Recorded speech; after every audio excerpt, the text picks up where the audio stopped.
कहते हैं कि वक्त और किस्मत बदलते देर नहीं लगती, बस नीयत साफ होनी चाहिए। ये कहानी उस जोड़े की है जो गरीबी के उस दौर से गुजर रहे थे जहां प्यार भी भूख के आगे दम तोड़ने लगता है। दो वक्त की रोटी के लिए संघर्ष करते इस जोड़े को अंदाजा भी नहीं था कि एक साधारण सी दोपहर को किया गया दया का एक छोटा सा काम उनकी तकदीर हमेशा के लिए बदल देगा। एक रहस्यमय भिखारी, 10 रोटियां और एक तूफानी रात जिसने उन्हें मौत के मुंह से निकालकर करोड़ों की दौलत का मालिक बना दिया। ये कहानी सब्र, इंसानियत और किस्मत के उस खेल की है जो आपके रोंगटे खड़े कर देगी।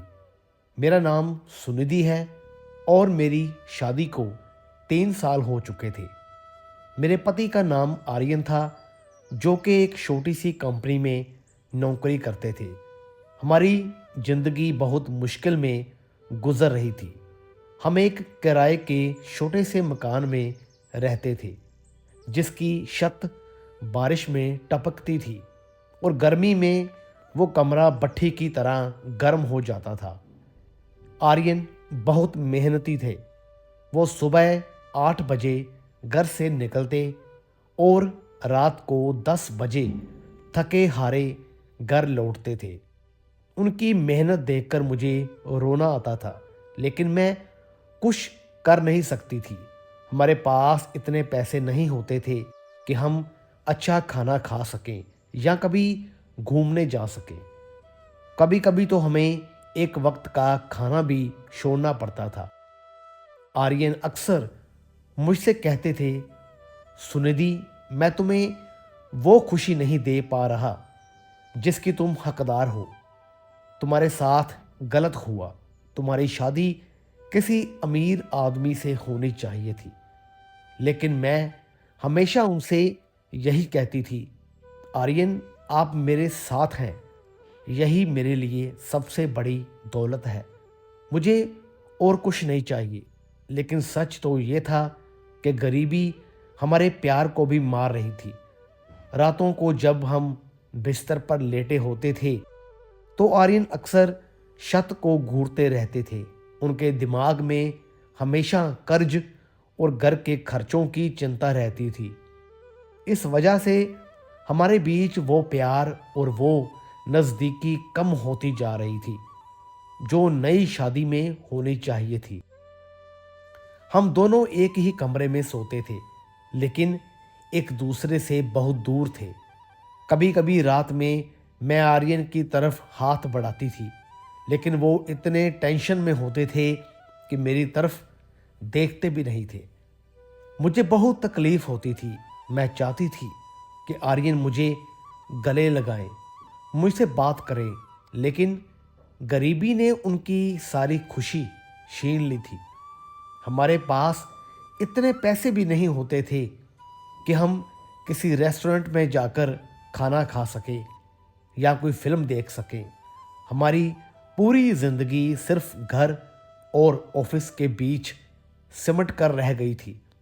महीने के आखिर में तो हालत इतनी खराब हो जाती थी कि हमें खाने के लिए पैसे उधार लेने पड़ते थे। एक दिन की बात है, जून का महीना था और बहुत तेज धूप थी। घर में राशन खत्म हो गया था। सुबह के खाने के लिए घर में कुछ भी नहीं था। आर्यन सुबह ही बिना नाश्ता किए काम पर चले गए थे, क्योंकि घर में सिर्फ 2 रोटियों का आटा ही बचा था जो मैंने उनके टिफ़िन में रख दिया था। मेरे मन में बहुत दुख था कि मेरे पति भूखे पेट काम पर जा रहे हैं। दोपहर को मुझे बहुत जोर की भूख लगी थी। पेट में दर्द हो रहा था, लेकिन खाने को कुछ नहीं था। मैंने पानी पीकर पेट भरने की कोशिश की, लेकिन फ़ायदा नहीं हुआ। मैंने सोचा कि पास की किराने की दुकान से थोड़ा उधार मांग लूं, शायद दुकानदार कुछ दे दे। मैंने अपना पुराना सा दुपट्टा ओढ़ा और घर से निकली। धूप इतनी तेज थी कि मेरे पैर जल रहे थे। सड़क पर गर्म हवा चल रही थी।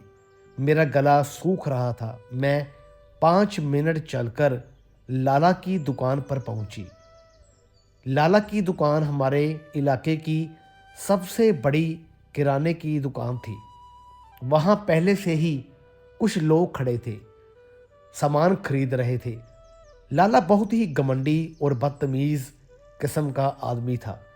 वो अमीरों की बहुत चापलूसी करता था और गरीबों को इंसान नहीं समझता था।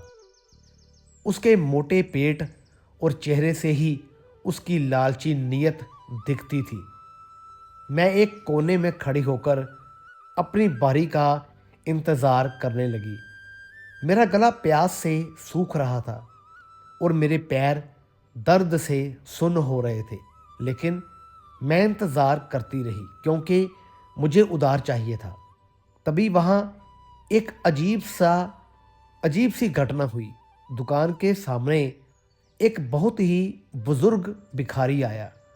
उसकी उम्र कोई 80 साल से ज़्यादा लग रही थी। उसके कपड़े तार तार हो चुके थे। उसके शरीर पर जगह जगह जख्म थे और वो बहुत कमज़ोर लग रहा था। ऐसा लग रहा था कि उसने कई दिनों से कुछ नहीं खाया है। उसकी पसलियां साफ दिख रही थी। वो भिखारी कांपते हुए कदमों से लाला के पास गया। उसके हाथ जुड़े हुए थे और उसकी आवाज़ बहुत कमज़ोर थी। उसने लाला से कहा, मालिक, बहुत भूख लगी है। 2 दिन से पानी के अलावा कुछ नहीं पिया। मुझे कुछ खाने को दे दो। भगवान तुम्हारा भला करेगा, तुम्हारी तिजोरियां भर देगा। लाला उस समय पैसे गिन रहा था। नोटों की गड्डियां उसके सामने रखी थी। भिखारी की आवाज़ सुनकर वो भड़क गया। उसका चेहरा गुस्से से लाल हो गया। उसने जोर से चिल्लाकर कहा, अरे ओ भिखारी, यहाँ से भाग जा। सुबह सुबह कहीं से भी आ जाते हैं मनहूस लोग। मेरी दुकान के सामने खड़ा होकर भीख मांग रहा है। चल निकल यहाँ से, वरना डंडे से पीट दूंगा। भिखारी ने फिर से हाथ जोड़े और कहा, मालिक, मैं तुझसे मुफ्त में नहीं मांग रहा। अगर तू मुझे रोटियां खिलाएगा तो मैं तुझे दुआ दूंगा। जितनी रोटियां तू मुझे खिलाएगा उतने ही करोड़ रुपए तुझे मिलेंगे। ऊपर वाला तुझे माला माल कर देगा, ये मेरा वचन है। लाला ये सुनकर जोर जोर से हंसने लगा। उसके साथ खड़े दूसरे लोग भी हंसने लगे। लाला ने ठहाका लगाते हुए कहा, अरे पागल बुड्ढे, तेरे पास खुद खाने को नहीं है और तू मुझे करोड़पति बनाएगा। अगर तेरे पास इतना ही चमत्कार है तो खुद अमीर क्यों नहीं बन जाता। पहले अपना भीख का कटोरा तो भर ले। लाला ने अपनी दुकान की गद्दी से उठकर उस बूढ़े भिखारी को जोर से धक्का दिया। वो बेचारा लड़खड़ाया और पीछे की तरफ गिर गया। सड़क पर तेज पत्थर थे। उसके घुटने एक नुकीले पत्थर से टकराए और वहां से खून निकलने लगा। भिखारी दर्द से कराह उठा। उसकी आंखों में आंसू आ गए, लेकिन वो कुछ नहीं बोला, बस वहीं जमीन पर बैठ गया।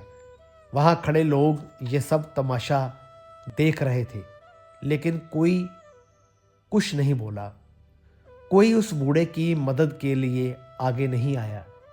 सब डरे हुए थे क्योंकि लाला बहुत ताकतवर और अमीर आदमी था। उसके गुंडे थे और वो किसी को भी बर्बाद कर सकता था। मेरा दिल ये देखकर बहुत दुखी हो गया। मुझे अपने बाबा की याद आ गई। मेरी जेब में सिर्फ 100 रुपए थे जो मैंने बहुत ही मुश्किल से बचा कर रखे थे। वो पैसे आर्यन की दवाई के लिए थे। उन्हें बुखार हो जाता था कभी कभी और डॉक्टर ने दवाई दी थी, लेकिन उस वक्त मुझे उस भिखारी का दर्द अपने दर्द से बड़ा लगा। मैंने सोचा कि आर्यन की दवाई बाद में भी ले लूँगी, लेकिन ये बूढ़ा आदमी शायद भूख से मर न जाए।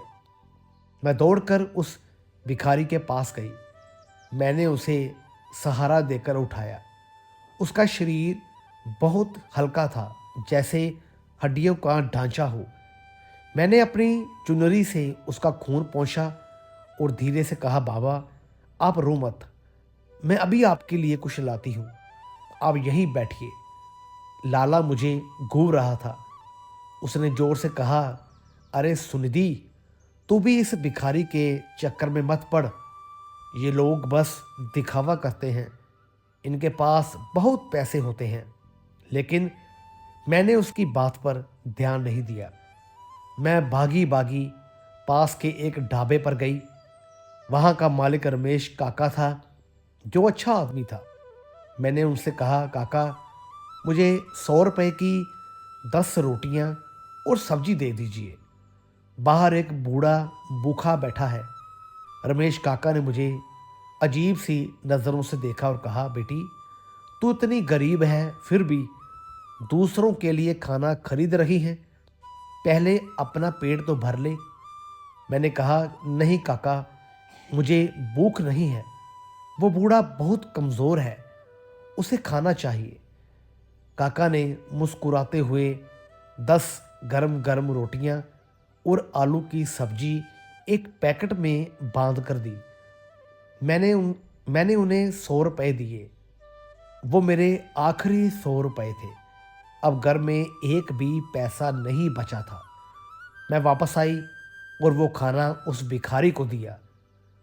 भिखारी की आंखों में एक अजीब सी चमक आ गई, जैसे उसे किसी खजाने से ज़्यादा कीमती चीज़ मिल गई हो। उसने कांपते हाथों से पहली रोटी उठाई और बहुत तेजी से खाने लगा। ऐसा लग रहा था जैसे सदियों से भूखा हो। वो रोटियां इतनी तेजी से खा रहा था कि मुझे डर लगा कि कहीं उसका गला ना अटक जाए। मैंने पास की दुकान से एक गिलास पानी मांगा और उसे दिया। उसने पानी पिया और फिर बाकी रोटियां खाई। जब उसने आखिरी रोटी खाई तो उसने अपना हाथ धोया और फिर मेरी तरफ देखा। उसकी आंखों में कुछ अलग ही था। उसने मेरे सर पर हाथ रखा। उसका हाथ बहुत ठंडा था, लेकिन उसमें एक अजीब सी ताकत थी। ऐसा लगा जैसे बिजली का करंट दौड़ गया हो। उसने मेरी आंखों में झांक कर कहा, बेटी आज तूने मुझे बूढ़े को 10 रोटियां खिलाई है, अब तेरी झोली भरेगी। कल का सूरज तेरे लिए नई किस्मत लेकर आएगा। तुझे 10 करोड़ मिलेंगे, बिल्कुल 10 करोड़, ये मेरा वचन है। और जब मैं वचन देता हूं तो वो पूरा होता है। तू खुश रहेगी हमेशा। मैं कुछ समझ नहीं पाई। मैंने सोचा शायद बूढ़ा पागल है या बहुत ज़्यादा भूखा था, इसलिए ऐसी बातें कर रहा है। मैं बस मुस्कुरा दी और कहा, बाबा आप ठीक हो, अब मैं चलती हूँ। लाला दुकान से ये सब देख रहा था और जोर जोर से हंस रहा था। उसने चिल्लाकर कहा, देखो 2 भिखारन मिल गए, एक ने दूसरे को करोड़पति बना दिया। अब दोनों महल में रहेंगे। उसके साथ खड़े लोग भी हंसने लगे। मुझे बहुत बुरा लगा, लेकिन मैंने कुछ नहीं कहा। मैं अपना सर नीचे करके वहां से चली आई। मैं बिना कुछ लिए घर वापस आ गई। अब घर में राशन भी नहीं था और पैसे भी नहीं थे। मेरा मन बहुत अशांत था। मुझे समझ नहीं आ रहा था कि मैंने सही किया या गलत।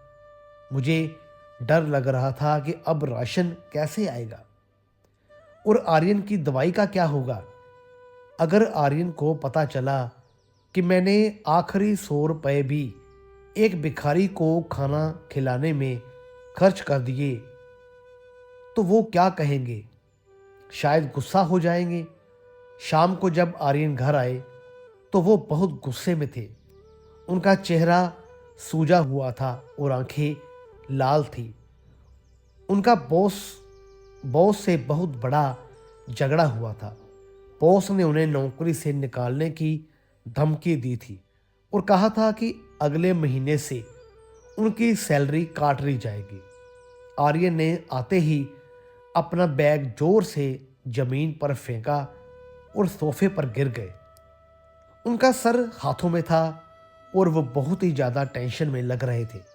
मैंने घबराते हुए उन्हें पानी दिया, लेकिन उन्होंने गिलास को झटक दिया और बोले, सुनिधि, हम इस नर्क में कब तक रहेंगे? मैं थक गया हूँ इस गरीबी से, रोज़ की लड़ाई से। मुझे खुद पर शर्म आती है कि मैं अपनी बीवी को 2 वक्त का खाना भी नहीं दे पाता। उनकी आवाज़ में इतना दर्द था कि मेरा दिल टूट गया। मुझे आर्यन की हालत देखी नहीं गई। मैं उनके पास गई और उनके बगल में बैठ गई। मैंने उनके कंधे पर हाथ रखा, लेकिन वो कुछ नहीं बोले, बस चुप बैठे रहे। मैंने हिम्मत करके उन्हें अपने सीने से लगा लिया और उनके बालों में उंगलियां फेरते हुए कहा, आर्यन, सब ठीक हो जाएगा। आप हिम्मत मत हारिए। मुझे आप पर पूरा भरोसा है। आप बहुत मेहनती हैं। भगवान जरूर कोई रास्ता निकालेगा। लेकिन मैंने उन्हें आज की भिखारी वाली घटना नहीं बताई। मुझे लगा कि वो गुस्सा करेंगे कि मैंने आखिरी 100 रुपए भी खर्च कर दिए। वो पूछेंगे कि कल का खाना कैसे बनेगा, तो मैं क्या जवाब दूंगी? उस रात हमारे घर में खाना नहीं बना था। किचन में कुछ भी नहीं था। हम दोनों भूखे पेट ही बिस्तर पर लेट गए। आर्यन मेरी तरफ पीठ करके लेटे थे। उनका पूरा शरीर अकड़ा हुआ था। मुझे पता था वो जाग रहे हैं और सोच रहे हैं। मेरा मन बहुत बेचैन था। मुझे नींद नहीं आ रही थी। बाहर तेज हवा चल रही थी और खिड़की से आवाज़ आ रही थी। मैंने पीछे से आर्यन को अपनी बाहों में भर लिया। मैंने अपना चेहरा उनकी पीठ से लगाया और अपनी उंगलियां उनकी छाती पर। धीरे धीरे आर्यन का गुस्सा शांत होने लगा। उनका शरीर नरम पड़ने लगा। वो मेरी तरफ मुड़े और मुझे अपनी बाहों में जकड़ लिया। उन्होंने मेरा चेहरा अपने हाथों में लिया और मेरी आंखों में देखा। उनकी आंखों में आंसू थे। आर्यन ने कहा, सुनिधि, मैं तुम्हारे लायक नहीं हूँ। तुमने मुझसे शादी करके गलती की। तुम्हें एक अमीर घर में रानी बनकर रहना चाहिए था, ना कि इस टूटे फूटे घर में मेरे साथ भूखे पेट सोना चाहिए। मैंने उनके होठों पर उंगली रखी और कहा, चुप आर्यन, ऐसा मत कहिए। मुझे आपके साथ भूखे पेट सोना भी अच्छा लगता है। बस आप मेरे साथ हो, यही काफ़ी है। उस रात हमारे बीच की सारी दूरियां मिट गई। बाहर तूफान चल रहा था। हवा तेज थी और कमरे के अंदर हमारी सांसें बहुत तेज थी। गरीबी और भूख के बावजूद उस पल हमारे बीच सिर्फ प्यार प्यार था, शुद्ध प्यार। आर्यन ने मुझे बहुत प्यार किया, बहुत गहराई से, जैसे वो अपनी सारी चिंताओं को मेरे अंदर भुला देना चाहते थे। वो रात बहुत भावुक और गहरी थी। हम दोनों एक दूसरे में खोए हुए थे।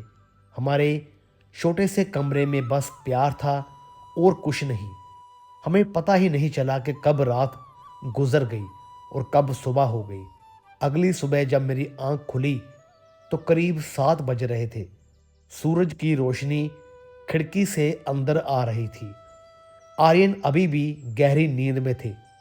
शायद कल रात के सुकून की वजह से उन्हें अच्छी नींद आई थी। उनके चेहरे पर शांति थी जो कई दिनों से नहीं थी। मैं उठकर बैठी और उन्हें देखने लगी। मैंने सोचा कि आज किसी तरह कुछ उधार मांगकर खाना बनाऊंगी। शायद पड़ोस की आंटी कुछ दे दे। तभी अचानक दरवाजे पर जोर जोर से दस्तक हुई। मेरा दिल दक से रह गया। मुझे लगा शायद मकान मालिक आया होगा किराया मांगने के लिए।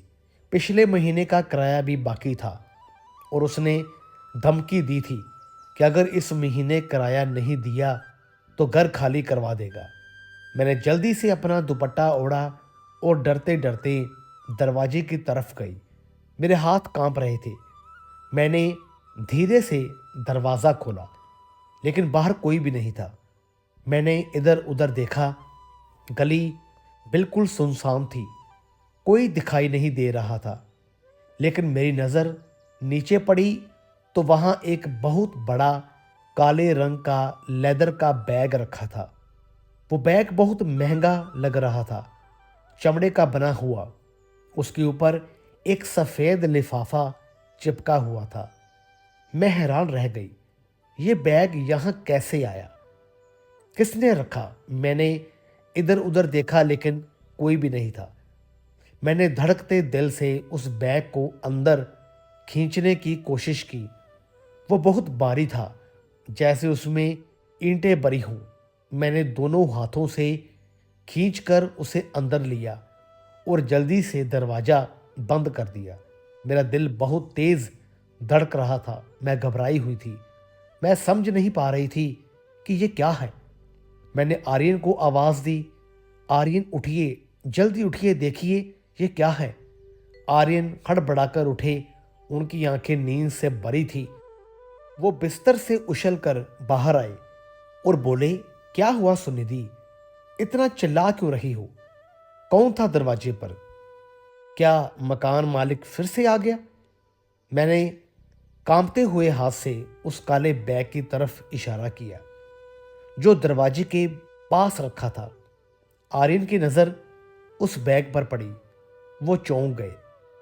वो धीरे धीरे उस बैग के पास गए और उसे छुआ। बैग बहुत भारी था और अच्छी क्वालिटी का लग रहा था। आर्यन ने पूछा, ये किसका बैग है सुनिधि? किसने रखा ये यहाँ? मैंने कहा, मुझे नहीं पता आर्यन। मैंने दरवाज़ा खोला तो कोई नहीं था, बस ये बैग ही पड़ा था और इस पर एक चिट्ठी भी है। आर्यन ने उस चिट्ठी को उठाया और खोला। उनके हाथ कांप रहे थे। जैसे जैसे वो चिट्ठी पढ़ रहे थे, उनकी आंखों में एक अजीब सा भाव आ रहा था। उन्होंने चिट्ठी मेरी तरफ बढ़ाई और कहा, सुनिधि इसे पढ़ो। मैंने वो चिट्ठी पढ़ी। उस पर लिखा था, मेरी प्यारी बेटी, कल तूने उस लाला के डर के बावजूद मुझ बूढ़े को 10 रोटियां खिलाई। तेरी इंसानियत ने मुझे खरीद लिया। मैं कोई भिखारी नहीं था। मैं इस शहर का एक बहुत बड़ा और गुमनाम रईस सेठ दीनानाथ था। मेरे पास अरबों की दौलत है, लेकिन मेरा कोई अपना नहीं है। ना बीवी है, ना बच्चे। मैं पिछले कई महीनों से अपने असली वारिस की तलाश में वेश बदल कर इस शहर में घूम रहा था। मुझे एक ऐसे दिल की तलाश थी जो पैसों से ज़्यादा इंसान की कदर करे, जो बिना किसी स्वार्थ के मदद करे। मुझे वो दिल तेरे अंदर मिला। वादे के मुताबिक 10 रोटियों के बदले 10 करोड़ रुपए, ये अब तुम्हारे हैं। खुश रहो और हमेशा ऐसे ही नेक बने रहना। चिट्ठी पढ़कर मेरे हाथ से कागज़ छूट गया। मुझे अपनी आंखों पर यकीन नहीं हो रहा था। आर्यन ने कांपते हाथों से उस बैग की चेन खोली। जैसे जैसे चेन खुल रही थी, मेरा दिल गले तक आ रहा था। जैसे ही बैग पूरा खुला, हम दोनों सन्न रह गए। वो बैग ऊपर से नीचे तक गुलाबी रंग के 2-2 हज़ार के नोटों की गड्डियों से भरा हुआ था। इतनी दौलत हमने कभी सपने में भी नहीं देखी थी, फिल्मों में भी नहीं। नोटों की एक अजीब सी खुशबू थी जो कि पूरे कमरे में फैल गई। हम दोनों वहीं जमीन पर बैठ गए। आर्यन ने एक गड्डी उठाई और उसे देखा। वो बिल्कुल असली नोट थे। उन्होंने दूसरी गड्डी उठाई, फिर तीसरी। वो पागलों की तरह नोटों को छू रहे थे। उनकी आंखों से आंसू बहने लगे। उन्होंने मुझे कसकर गले लगा लिया और बोले, सुनिधि तुम्हारी अच्छाई ने हमारी किस्मत बदल दी। आज से हमारे सारे दुख खत्म। अब हमें किसी के आगे भी हाथ नहीं फैलाना पड़ेगा। अब हम भी राजा की तरह जिएंगे। हम दोनों एक दूसरे को पकड़कर रोने लगे। ये खुशी के आंसू थे, वो आंसू जो सालों के दुख और अपमान के बाद निकले थे। हमने सोचा कि अब हमारी सारी समस्याएं खत्म हो गई हैं, लेकिन हमें नहीं पता था कि कहानी अभी खत्म नहीं हुई थी। असली मुसीबत तो अब शुरू होने वाली थी। दोपहर तक हम उस पैसों को गिनते रहे और बार बार दरवाज़ा चेक करते रहे कि कहीं कोई आ तो नहीं रहा। हमें बहुत डर लग रहा था। इतनी बड़ी रकम घर में रखना खतरे से खाली नहीं था। दोपहर को मेरे एक पड़ोसी ने बताया कि लाला ने हमें वो भारी बैग अंदर ले जाते हुए देख लिया था। वो अपनी दुकान के ऊपर वाली खिड़की से झांक रहा था। लाला बहुत चालाक और लालची था। उसे शक हो गया था कि उस बैग में जरूर कुछ कीमती है। शाम होते होते हमारे घर के बाहर कुछ अजीब से लोग मंडराने लगे थे। वो लाला के गुंडे ही थे। वो बार बार हमारे घर की तरफ देख रहे थे और फ़ोन पर बात कर रहे थे। मुझे बहुत डर लग रहा था। मेरा दिल बैठा जा रहा था। आर्यन ने खिड़की से झांक कर देखा और कहा, सुनिधि, हमें आज रात ही यहाँ से निकलना होगा।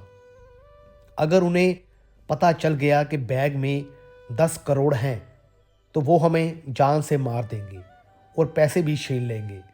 हमने तुरंत तैयारी शुरू कर दी। हमने एक छोटे से बैग में अपने कुछ कपड़े और ज़रूरी कागजात रखे। आर्यन ने वो पैसों वाला बड़ा सा बैग एक पुराने कंबल में लपेट लिया ताकि वो कपड़ों की गठरी जैसा लगे।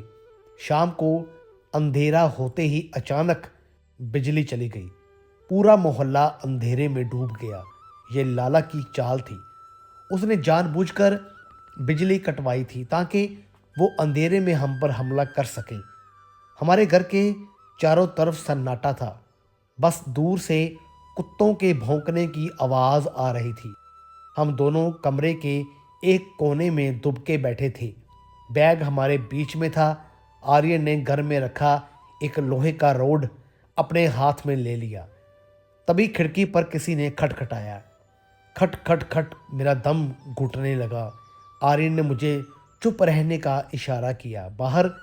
बाहर से एक भारी आवाज़ आई, आर्यन, दरवाज़ा खोल। मुझे पता है कि तेरे पास माल है। चुपचाप दे दे वरना तुझे और तेरी बीवी को मैं जिंदा जला देंगे। ये लाला की आवाज़ थी। वो अपने गुंडों के साथ आया था। मैं डर के मारे कांपने लगी। मेरे आंसू निकल आए।